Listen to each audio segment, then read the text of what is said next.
All right, let's open a case file that's going to challenge just about everything you think you know about crime. This is a story about murder, for sure, but it's also steeped in history and it's haunted by something much, much older. Let's dive in.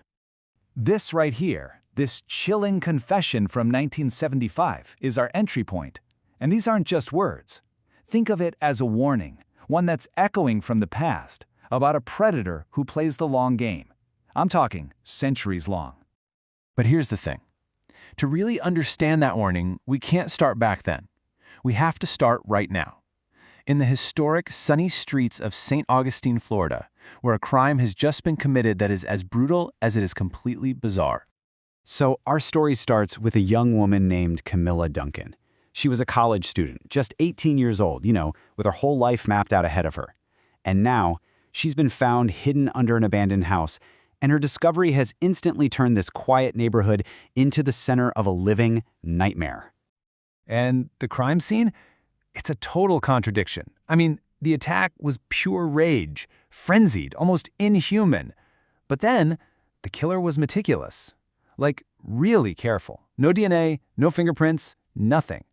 The only things left behind were these strange, unsettling symbols that were literally carved into her skin. So this is the question just hanging over Detective Mark Burton and his team. Who does this? They have a victim with no enemies, a motive that makes zero sense, and a killer who might as well be a ghost. They're at a complete dead end before they've even really begun.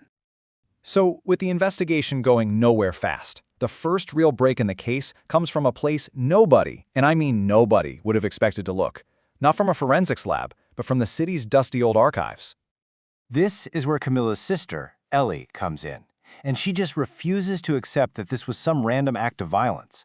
Fueled by grief, she starts her own investigation, digging into the history of the house where her sister was found, and what she finds is more terrifying than anyone could have possibly imagined. This is the impossible truth Ellie uncovers. Camilla wasn't the first victim, not by a long shot. She's just the latest in a very long line. A whole series of 6 identical murders happened back in the 1970s, and before that, another 6, just like him, in the 1920s.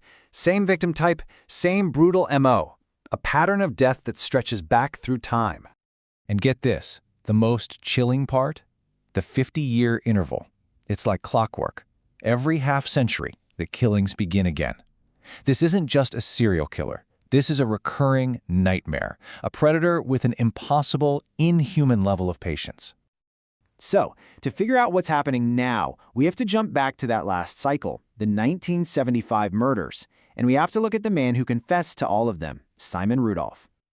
On paper, the 1975 case is done. A wealthy socialite named Simon Rudolph confessed to all 6 murders and then took his own life. Case closed, right? Well, not exactly, because he left behind a secret diary, and its pages tell a very, very different story, one where he wasn't the monster, but just a pawn in someone else's horrifying game. The diary paints this picture of a man just spiraling. Simon is convinced he's committing these awful murders during alcoholic blackouts. And who's there, whispering in his ear the whole time? A mysterious new friend named Stefan, who just appears out of nowhere to guide him, to confirm his guilt, and to manipulate his every single thought. But even as he was confessing, you can tell a part of Simon knew something was deeply wrong. I mean, his own words show a man wrestling with a truth he just can't quite see. The truth that he was being expertly and cruelly framed. But there was one person who saw the truth all along. Simon's housekeeper, Doris. She saw it all. She saw Stefan, not Simon, come home covered in blood. She watched him plant the evidence. She knew the real monster wasn't her employer, but his charming, manipulative friend. So suddenly, Simon Rudolph isn't the killer. He's another victim. And the investigation finally unmasks the real predator, an entity that has been hiding in plain sight for centuries. His name is Stefan de Navarre, and once investigators have that name, they start looking back, and they find him everywhere. He owns the properties connected to every single murder site. He's the charming friend from 1975. He's even a Spanish nobleman from the 1700s. It sounds impossible, right? But the evidence is right there. It's all the same person. So how? How is that even possible? Well, the answer isn't something you'd find in a forensics lab. It's supernatural. Centuries ago, after his wife Isabella's death, Stefan was so destroyed by grief that he made a deal with a demon. He was granted immortality and the promise that Isabella would return. But the price? Oh, the price was steep. He had to become a vessel, a host for this demon to carry out its ritual murders, over and over and over again. And that is exactly why the killings have started again.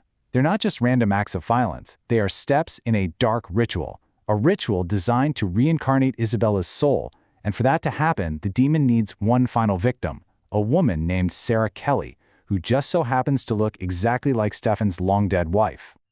Okay, so all the pieces of this insane puzzle are finally coming together. You've got the modern investigation, the historical pattern, and the supernatural horror, and it is all about to crash together in one final, desperate confrontation.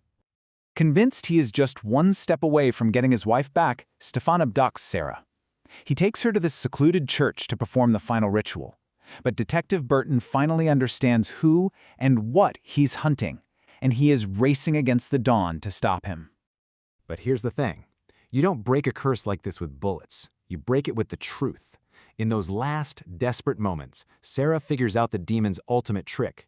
It was the one who killed Isabella all those centuries ago, just to trap Stefan in the pact.